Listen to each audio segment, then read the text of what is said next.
Chapter 2. Confusion, fear, and uncertainty swirled throughout the bus as people stared at the paraplegic man who was seemingly staging an escape. Inaudible murmurs began until someone from the middle of the bus had the courage to stand up and say, "Excuse me? Where are you going?" The stoic man didn't respond. He looked straight ahead, waiting for the ramp to deploy, and then wheeled out onto the highway. Shortly after, others rose from their seats. What began as a few quickly turned into the entire group of 80 people, shuffling out of their seats and rushing down the aisle toward the exit. A large group spilled out onto the empty highway and were met with the brisk air. Many didn't even have the proper attire to endure the elements for any long period of time. "Now what are we supposed to do?" someone asked. In situations such as these, it's natural to look for a leader. The paraplegic man didn't exactly fit the bill physically, but he at least seemed to know more about the situation than the others. He therefore became the default leader. The group formed a semicircle around him, asking him a barrage of questions like a pack of desperate news reporters. "Do you know why we were abducted and put on this bus?" someone asked. "I want to know where the bus was taking us." "I'm hungry." "I'm cold." The paraplegic man had yet to respond. Just then he spoke, which silenced the huddled mass. "I wish I could give you the answers in which you all seek, but I'm afraid time is of the essence." "Time is of the essence for what? Are we in danger?" "You tell me," the man said. "You were all taken against your wills, bound by your hands and feet, and placed on a bus, being transported somewhere without your consent. Were you provided any information as to why you were taken, or where you were going?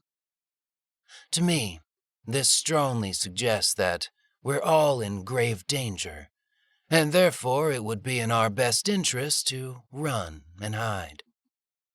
"Do you know who's behind this?" someone from the crowd asked.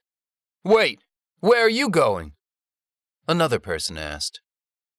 They all watched as the man rose from his chair and began to walk with the assistance of a mechanical contraption affixed to his body. "Is that an exoskeleton?" Dane asked a question that did not receive a response. "I think it's best we split up into smaller groups," the man said. "Anyone who wants to join me is welcome to come." 8 people immediately stepped forward from the crowd, leaving the others standing around looking at each other. "Hey, I'm Dane. What's yours?" "You can call me Mr. Camouflage." "Mr. Camouflage?" Dane repeated. "I'm definitely not going to call you that. How about Camo or Cam?" "I don't know what's going on, but I don't want to get into any more trouble," someone said. "I'm just going to wait here." "Yeah, me too." "I'm with you. I don't want to go into the forest.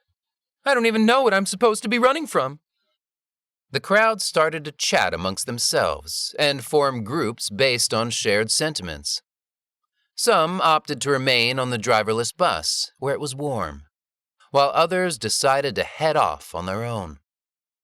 "You can't stay here," Mr. Camouflage insisted to those heading back onto the bus. "They'll be here soon, and if they find you, they will kill you." "Who?" "There's no time to explain. You just have to trust me.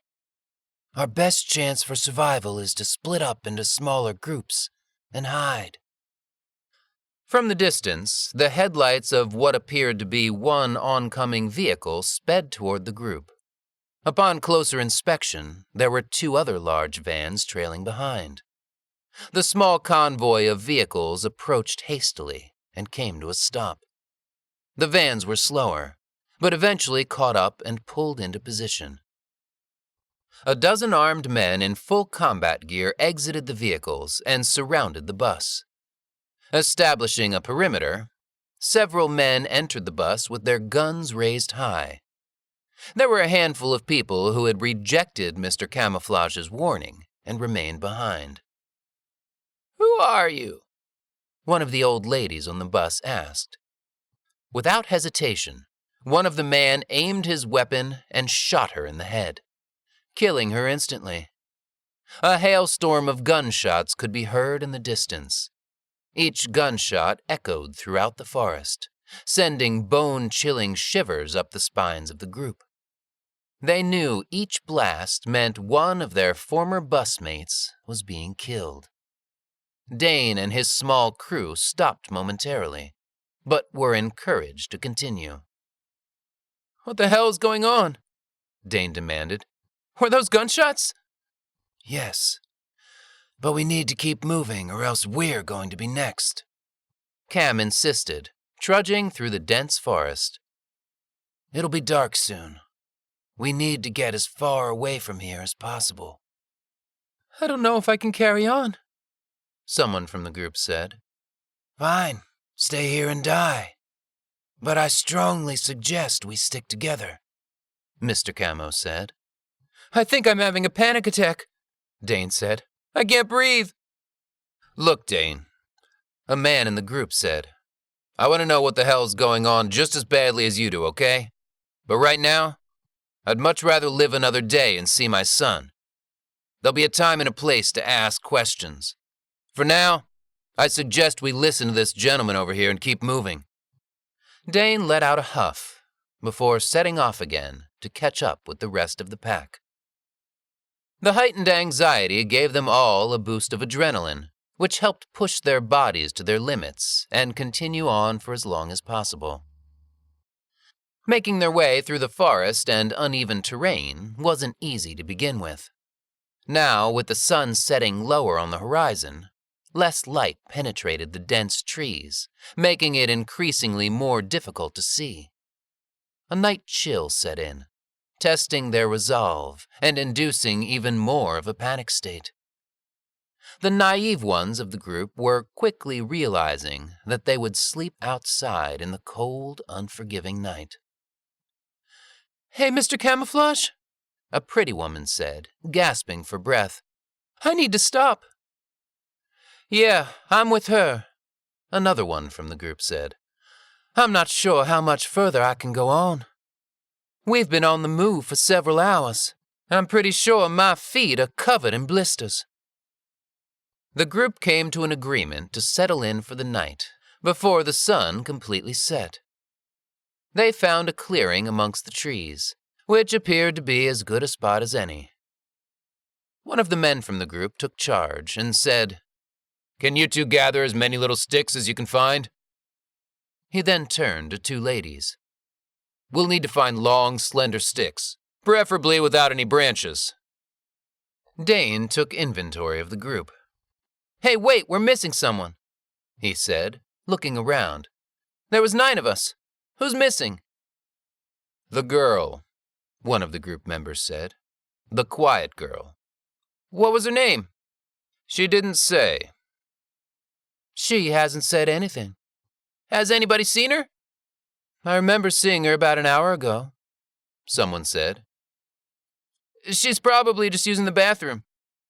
Do you think she got lost?" "If she did, there's no way we're going to find her. I suggest we make camp and let her find us. Maybe it's a good idea going forward for each of us to have a buddy. We'll be responsible for that buddy at all times. There's 8 of us, so it works perfectly."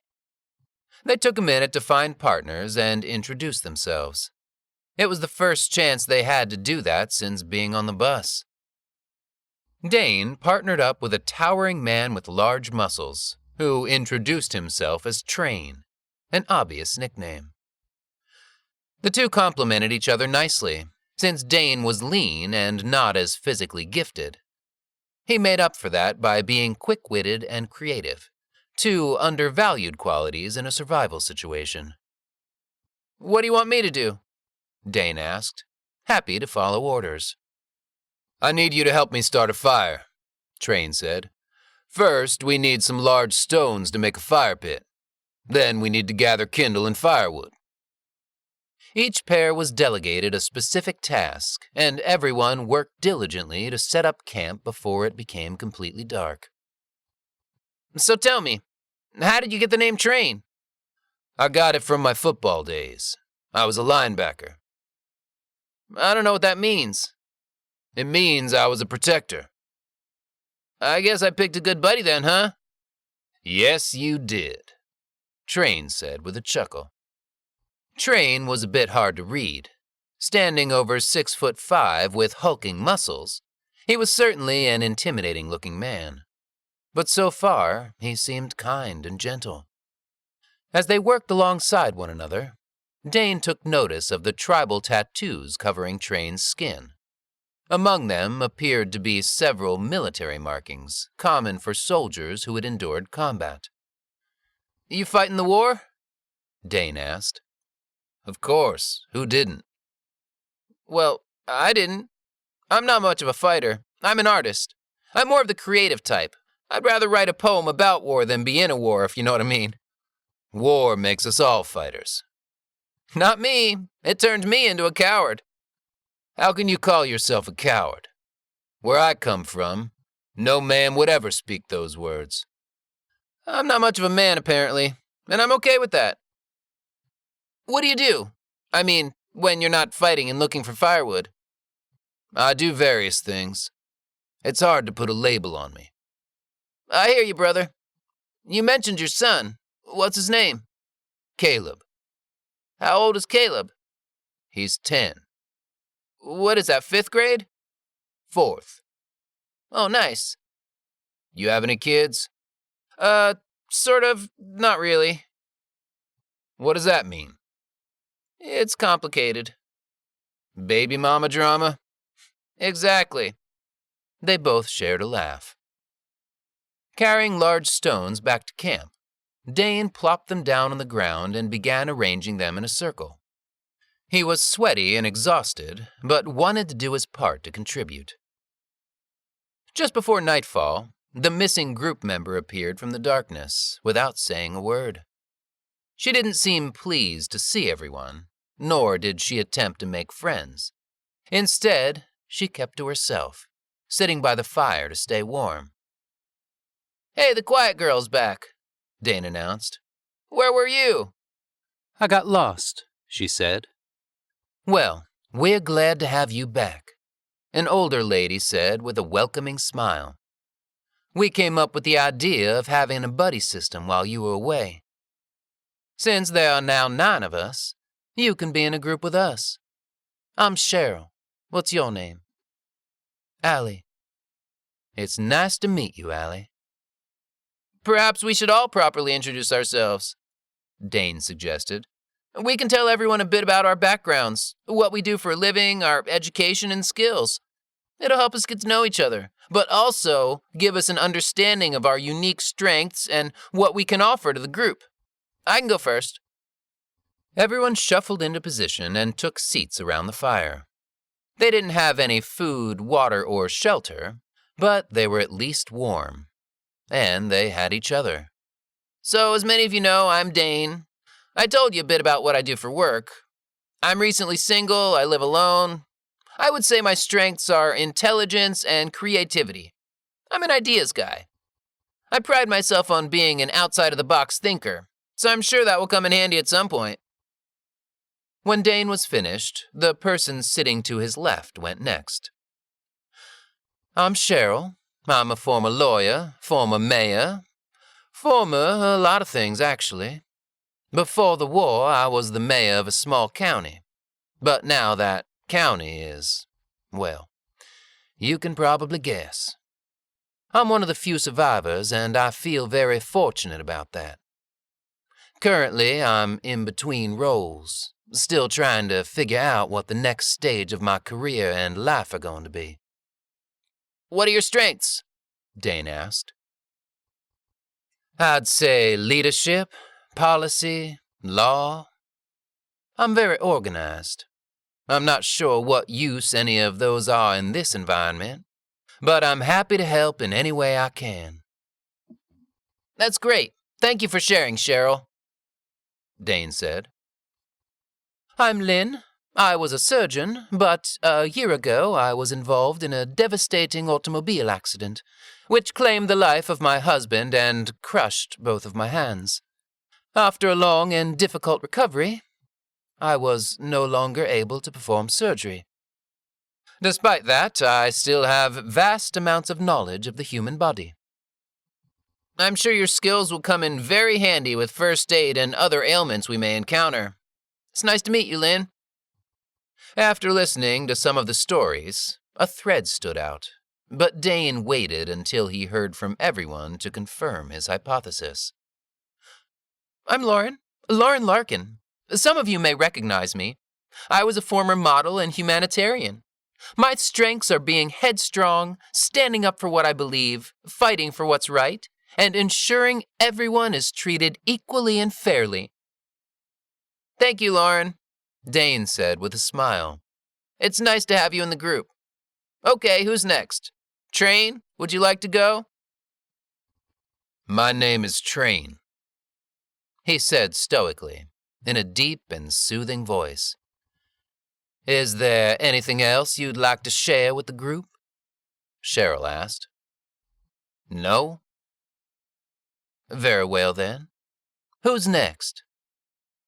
I can go next, a soft-spoken Mexican man said. My name is Mauricio. I'm a construction worker. I'm good with my hands. I can fix just about anything. I can fight. Perfect. We're glad to have you, Mauricio. They had made it through nearly half the group, and so far people were being fairly reserved.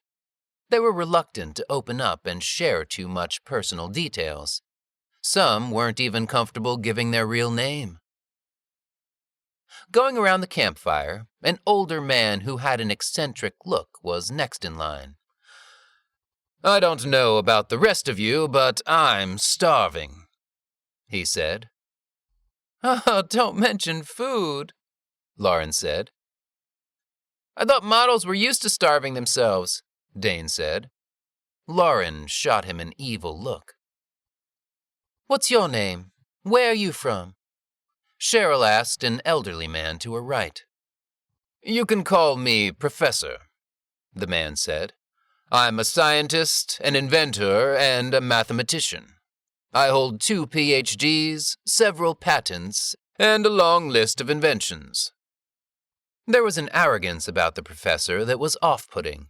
He spoke in a demeaning way, as if the rest of the group weren't on his level intellectually. Everyone could hardly wait for his turn to be over. As the introductions went around the campfire, there was one person everyone was eager to hear from. He was mysterious and seemed to know more than anyone about the situation they were in. With heightened anticipation, everyone turned to him.